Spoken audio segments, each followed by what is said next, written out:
So welcome and congratulations. So thank you so much for showing interest in what we are doing, and apologies for the confusion and the back and forth. It's just that Sean had to attend a meeting in America, and there's been hurricanes and internet breakage and no Wi-Fi, and so it's been really chaotic his side. That's why there's been a lot of miscommunication, because he hasn't been able to catch up with his messages, and he hasn't been able to correspond timelessly, because their time difference is also but because it was online, he thought he could manage all these things, but he didn't foresee the environmental natural disaster impact it would have on the classes as well. So that is why I had initiated to just start, but then he said no, he can do it, and now he can't. So thank you so much, everybody, for your understanding, your patience. It is really appreciated. We obviously can't do this without you, and so we are glad that you made the effort to accommodate us and the way things have been rolling out. So a pilot project is always great, yet surprisingly uneasy, because you're still finding your way. A pilot project means it's never been done before, so there are no rules, there's no real ways of how to do it. So we're all finding our feet, and we're in this together, and we are experiencing this together. So thank you so much. Sean is the guru of agriculture, basically. I just know a little bit, so I'm just going to give my 2 cents. So what will be happening is he will give the main workshops, and I will give subsidiary workshops that will feed into that, things that pertain to things outside and around the environment where you are working, because the concept of what we are doing is called the circular green economy. And that basically is, we want to equip people to become entrepreneurs in their own rights. So we would like to start off by teaching them a hard skill through agriculture, and then putting in other workshops across agro processing, business, if you guys want to, and then obviously culinary as well.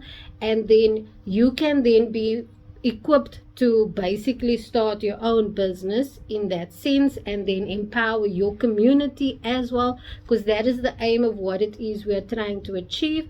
We are trying to create circular economies in whichever environment or community you find yourself in. So for example, if you are starting a pesto business, right? You want to sell pestos because we've now taught you how to make pestos. Maybe you want to sell exotic pestos, because I will also be touching foraging and how to identify and use what is around you.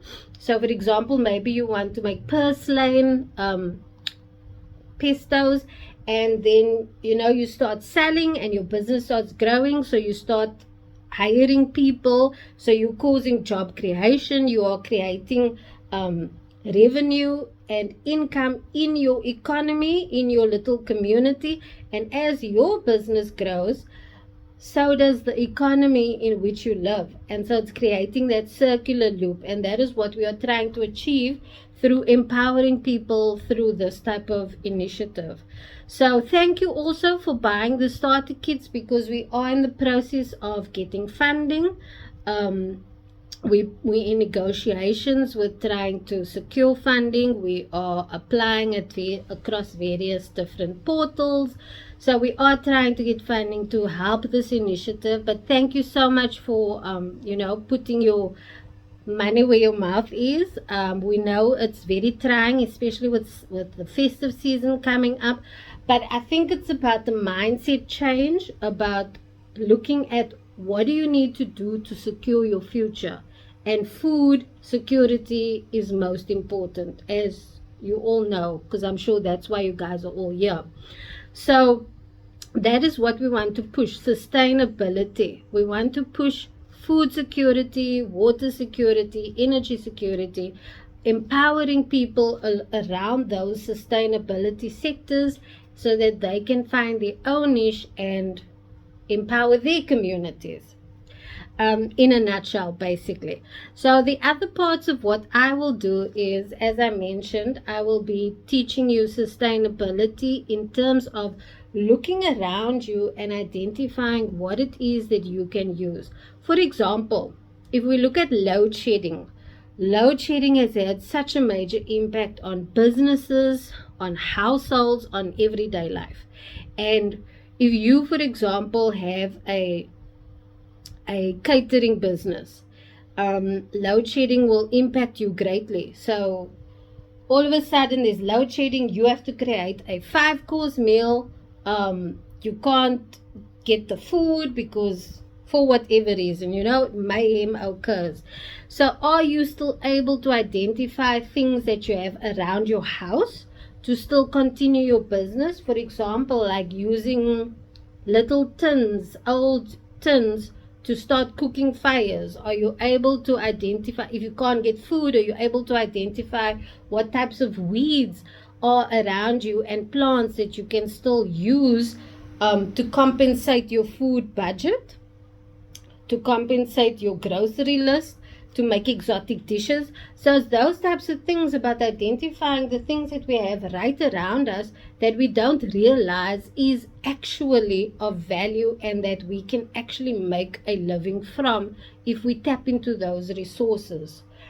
So that's basically also the tentacles of what it is that we want to add to this agriculture course that we are starting.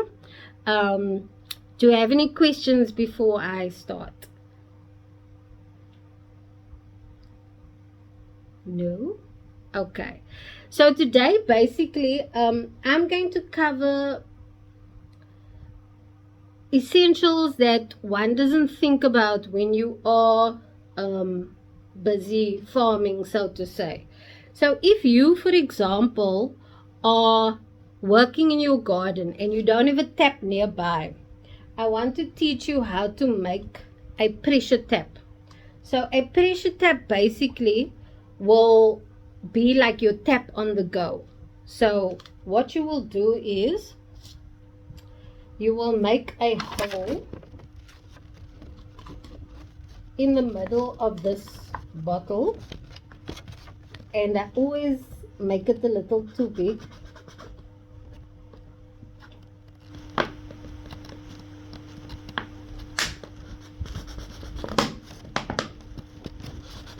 Can you all see what I'm doing?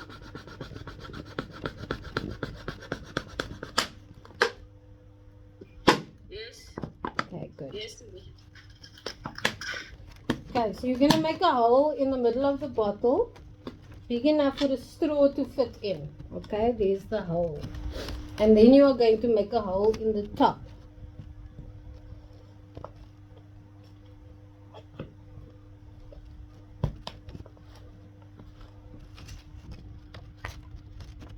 Okay, so there's the hole in the top. Then you are going to use straws.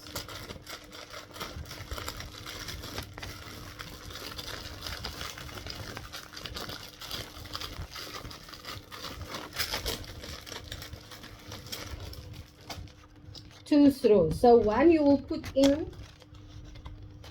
at the top,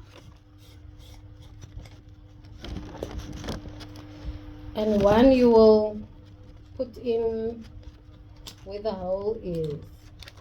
We just make this hole bigger.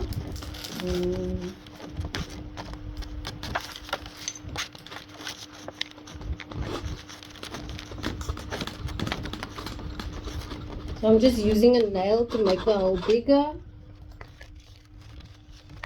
Okay, I made my hole a bit too big. Normally what will be best is if you maybe heat this, but I didn't want to work with fire because it's very hot here and I've got 2 fans on, so it's gonna blow out all the time. I did put the candle on, but it wasn't working, so because I just thought, nah, I'll leave it. So I'm just going to try and basically close the hole just a little bit, you know, so that some of the water won't come out.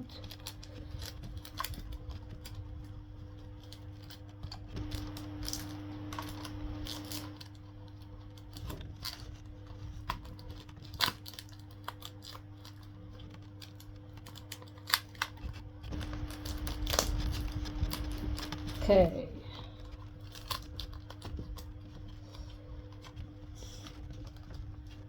I'll make this hole a little bigger.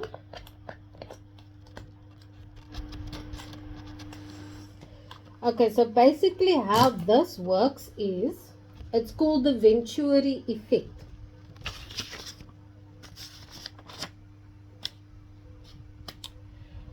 So when you put water in, okay,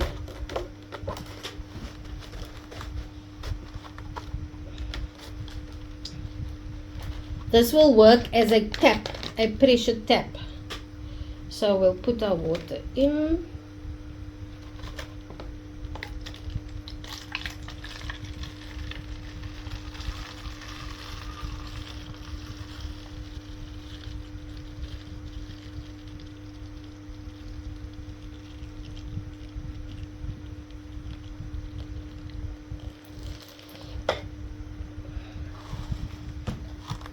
Okay.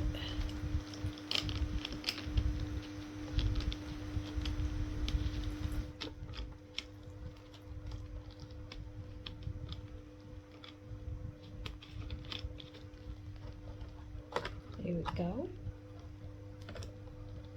So how this works is, normally these two straws will touch, okay? So, but now you see my hole is a little big, so the water is running out. So try and make the hole exactly the same size as the straw, so that it fits perfectly. So when you lift this up, it releases pressure and then the water comes out. Can you see the water flowing out? And when you push it down, the pressure then goes down and the water stops. And that is basically how you can have a tap on the go. Every time you need to wash your hands, you pull this out and then the water comes out, as you can see. Let me just show you. Here the water comes out, and then as you push it back, the water stops. So that basically is how you can wash your hands on the go. So what happens here is that when this is down, this air here puts pressure on the water, so it keeps the water there. But as soon as you lift it, you are releasing the pressure and you are allowing the water to be pushed out with the pressure. So that's how a pressure tap works, and that you can use in the kitchen, when you're camping, on the go, wherever you are. You can use that to wash your hands. And I know especially ladies, when they are busy working in the garden, you know, you always want to wash your hands off, because, okay, for me, I always want to wash my hands off to move on to the next part or whatever. And I find that having a pressure tap with me wherever I go really works nice, because I can wash my hands at any time. So that's the one thing. Okay, pressure taps. The next thing that I want to discuss and show you how to do is called, I'm just wiping up the water here, is called SIP. Now SIP is an acronym for, it's called a self-watering irrigation planter. SIP is SIP, self-watering irrigation planter.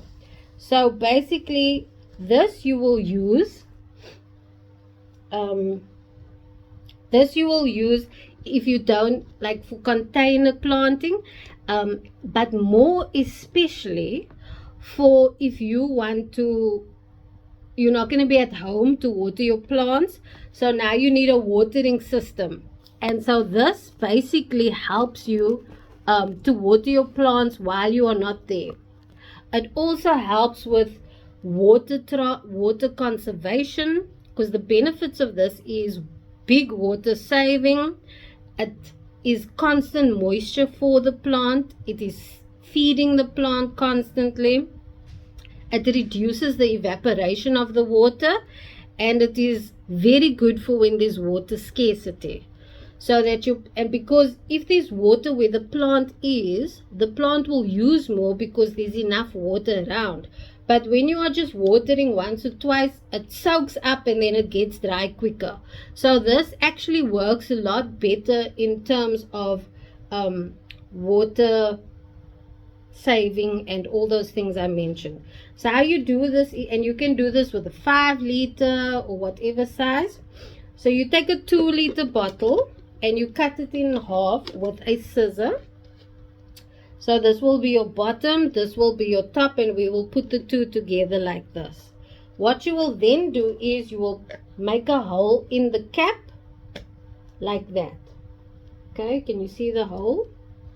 Make a hole in the cap. Now you are going to, if you have a drawing pin, don't know if you can see the drawing pin. Now you're going to make holes here. Okay. Try and make it as big as possible. This is for the aeration, for the air to come in, because soil needs air. For the animals that's in the soil, but also for the plant's roots, it also needs soil. Air, sorry. So that's important. So you make a few, not too much, just a few so that it can breathe, but also so that water can, when it needs, water can then also be absorbed through there. So you just make a few all around.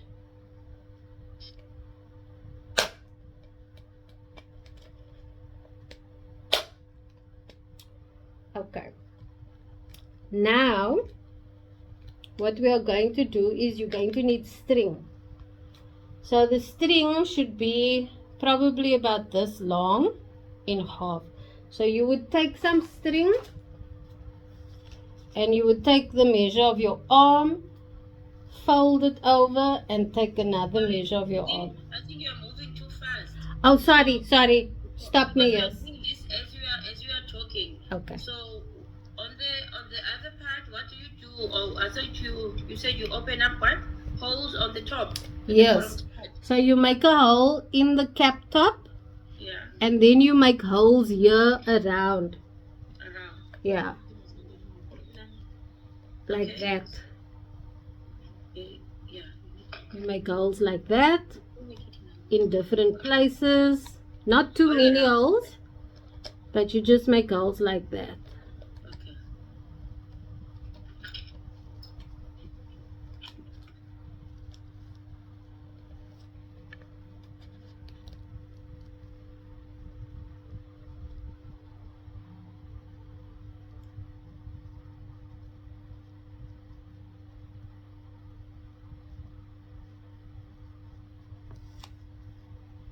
Are you okay? So what you do is take the string. You can also use cloth or any type of fabric, just as long as it's something that can absorb. So you would take it there, and then again, and here you would cut this.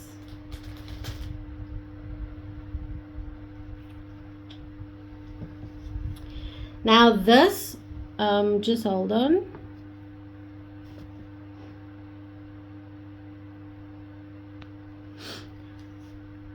Everybody, have you put me on full screen? Is your screen on full screen so that you can see better? Just make sure it's on full screen. Even the thing on the side where you see the names, close that also. or go to your settings at the bottom, those 3 dots, more options, go to change layout, and oh, it doesn't show there, but it should give you an option where you select full screen. There it says full screen, and you click on full screen. Okay, now once you've cut the string, sorry, you then fold it in half. Okay, fold it in half. Now the part where it's bent, you take your screw or something sharp, because now you're going to try and put it into the hole that you made here. So we're going to try and put the string into this hole.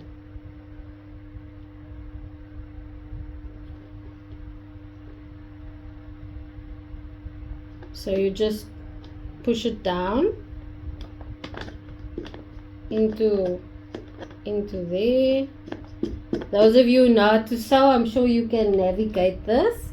And then as you can see, there's a small piece there. So you just, oh, what happened to my piece?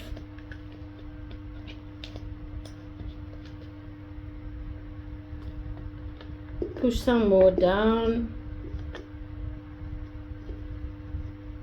Here you go. So this you now pull through and you make a little knot. Okay, so that it won't and I pulled it all the way through.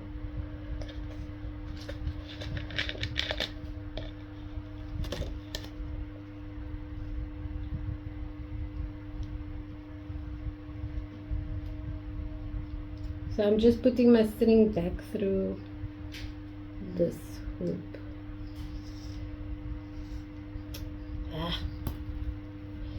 Okay, let me start from overs.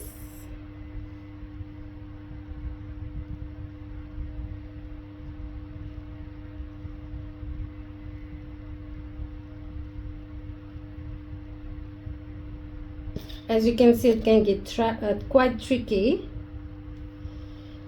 Okay, so start over, twist this, put it through into the cap, pull it through.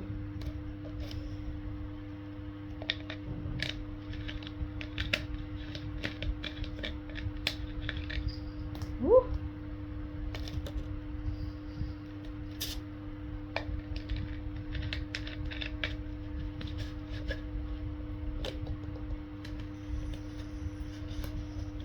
Okay, so make sure that the ends is sticking out, and then you make your knot like that, slip knot, and then you pull that through. Okay.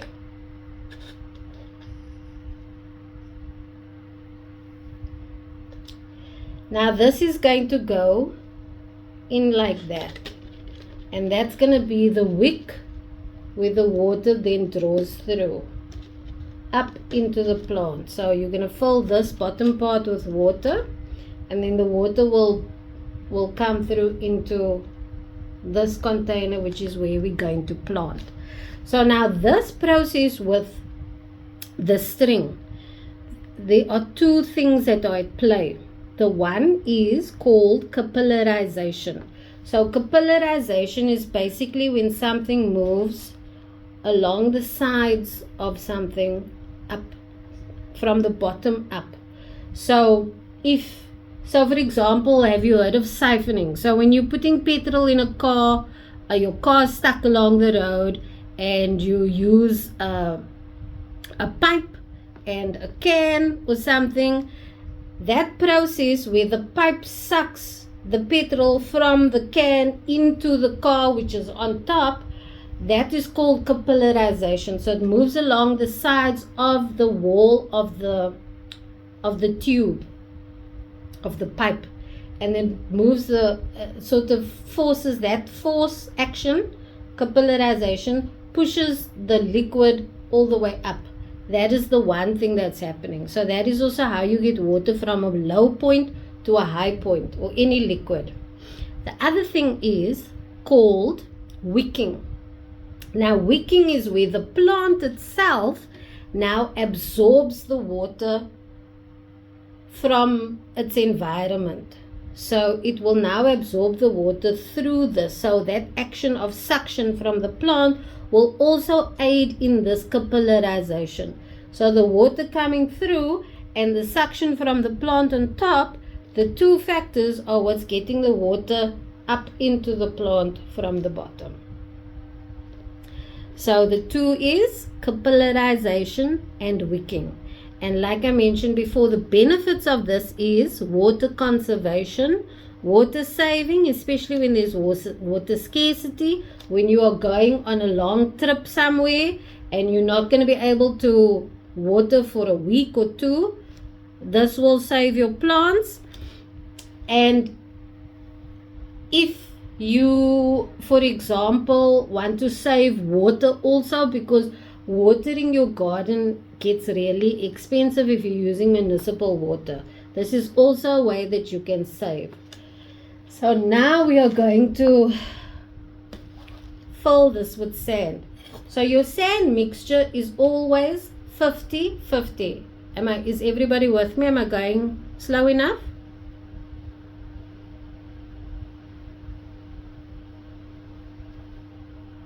Good on my side. Okay, cool. So your sand composition for anything, especially when you are planting in containers, must be 50-50. So 50% sand or topsoil or potting soil and 50% compost. The mixture is needed so that the sand is healthy, and will pick up on how to make healthy soil and the importance of soil at a later stage. So in order to have healthy, nutritious vegetables, your soil is what is most important apart from the water. The soil is actually the main factor. So when you are planting in a garden, in the ground, there's a whole different process that goes with that. And we'll get to that at a later stage. But today we're just doing container planting and other different methods of planting and seeding. So I've already pre-mixed my mixture. So it is 50% sand or soil, potting soil, and 50% compost. So you would now put this in the top container. Okay? Sorry, Cindy. The compost, which one is it? Is it the one that we have on our, because we only have the sand here. So if you only have sand, that's fine. If you maybe have fertilizer, you can mix that also in, but it's not necessary. Fertilizer, does it come with a box? There should be some, yeah, in the kit there should be some fertilizer that you can, liquid fertilizer that you have to make up, that you can then throw over. That should also help compensate the 50-50. Is that the liquid one? Yes. Oh, we put it on top of this. Yeah, but Shaun will explain how you actually dilute that, because that is concentrated. Oh, so we're not actually using the kit. No, only kit. The seeds today. So the kit you will use with him. Alright, but what I wanted to ask you, the sand, we've got the sand here. So what is it that we are mixing with from the box? Nothing. Okay, cool. Alright. Yeah, you're just using sand tonight. That's it for these containers. Okay, and if you have compost, great. Because the liquid fertilizer you'll throw on afterwards. You don't have to mix it into the sand. So that's why we're not going to deal with that now. Because you just need to prepare this part if you don't have compost. Okay. So we will now fill this.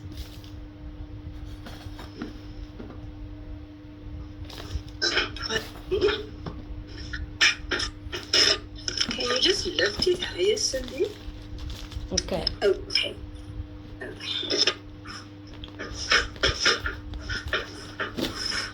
So this is how it will look. Can you all see? Is a part of the string in the container? Yes. Can you see the string there? Is it half of the string inside the container? It doesn't really matter as long as there's just a small piece, because once the bottom soil is wet, the wicking process will take place. So the water will automatically move to the top as the plant pulls and sucks, the roots suck it up. So because there's constantly, yes, good job. Okay, great. So now, The girls are helping me. so now you've put your sand in, and you will now throw your water. Okay, sorry, we will put the, where's my seeds now? So you can take any of the seeds from your packet, from your starter kit. This is spinach. So I'm just gonna plant a few spinach seeds because not everything always germinates. So we will just throw them on the top, press them in a little. So when you are doing container planting, you use a lot less seeds because and you can't space it like in the ground. So what applies to planting in the ground doesn't apply to planting in containers. And this method you can use with any type of container. If you're using a 5 liter, a 2 liter or a 5 liter container, there's then a different watering method, and I'll get to that just now. So now you've planted your seeds in there, and now we're going to add water. Okay, so what Just you how can many seeds? Maybe not a lot, eh? now take about 5. 5. Yeah, but not next to each other. Spread them all around. Yeah. Okay, so take this out and throw some water in.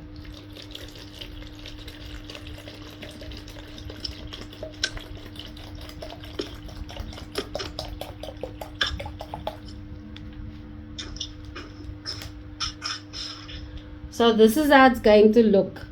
So you see here, the string is submerged in the water, and now it's going to cause the capillarization, and the water is then going to be sucked up into the soil, and then the plant will then, and the soil will then, it will then move up, and the plant will then get its water from there. Now you can fill it to the top, it's up to you, but we've also made holes in there. So the water will also come through the holes. You'll see a little bubbles going up in the water as the water is being sucked up by the soil. You can also then put water in from the top, but not a lot, because you don't want to drown the seeds. The seeds, yes. Not a lot. Always try and just fill from the bottom. Don't really fill from the top. Always try and fill from the bottom. So you'll always lift your thing and you'll fill it from there. Okay. So how much water is in the bottom? Can I see?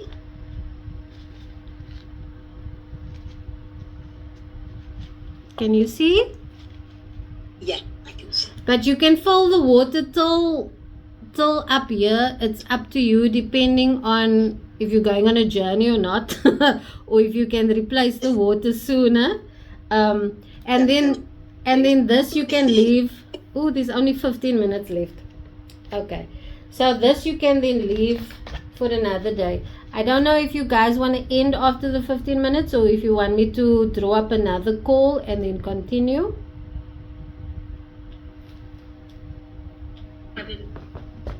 Continue on my side, because we need to finish like the whole thing. Okay. Yeah. Cindy, Yes. are you guys recording? Yes. Because now I'm on Yes. shift from 8. Yes. Okay. I'm recording. Okay. On my phone. Okay, so this is called the SIP sub-irrigation planter method. Now, this is your ice cream tub lid. This you will use to make labels.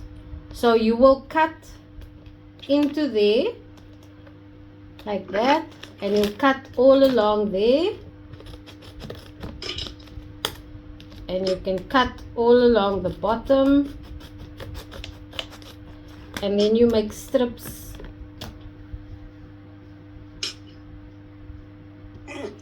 This is blunt. And then you cut strips like this.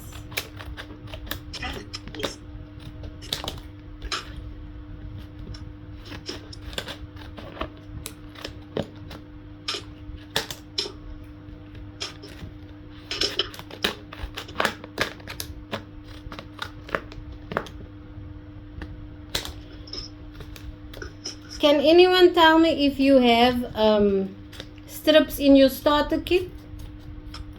No. Okay.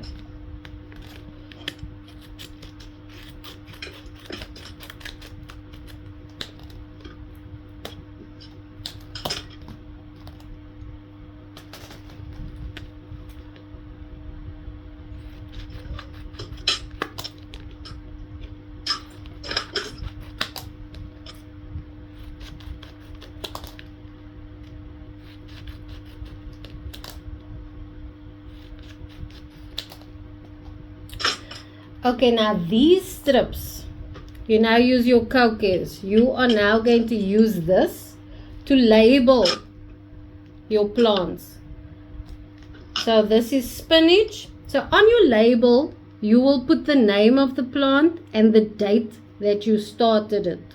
Okay, so that you can see how long it took for the seed to germinate and grow, and how old it is, and so on. Labeling is very important. Spinach and today's date. Okay, and today's date is what? 21st, isn't it? Yeah, 21st. Spinach. So if you can see here, I put spinach and then the date is on top, the 21st of November. 21st of November. And then this.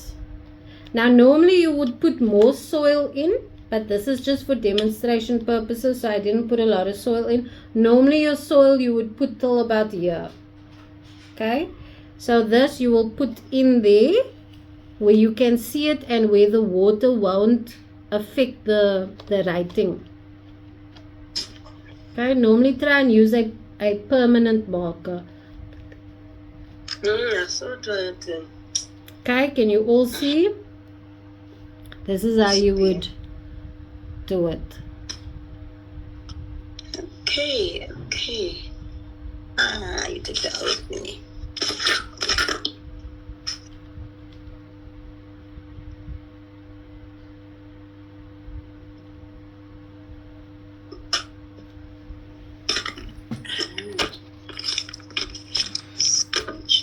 Okay, so far we've learned two things. We've learned about the pressure tap, which you can use for any situation. Tap on the go. It also saves water while keeping everything hygienically clean. And now you've just discovered the SIP, which is your DIY. It can be your DIY watering method. It can be your container planting method, but it's basically called your sub-irrigation planter method. Okay, that is how it works. Now always try and keep your strips together. So you could either use, something to tie it up. I normally use an elastic band just to keep it all in one place. And I normally have like a 2-liter tub where I keep my seeds and my strips and my pen and everything that I need while I'm gardening. I have in here. So I also keep my scissors, and I keep this, and I keep this, which I use to do small little gardening things. So everything that you need while gardening, put in your little sorry.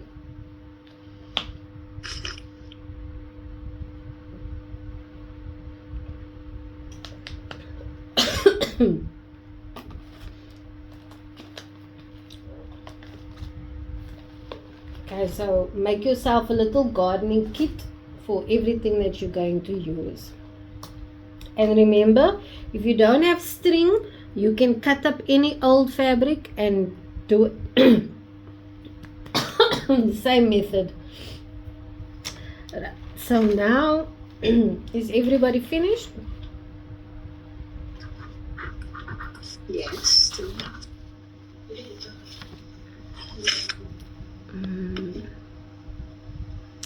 Okay, we have 10 minutes. I just want to make another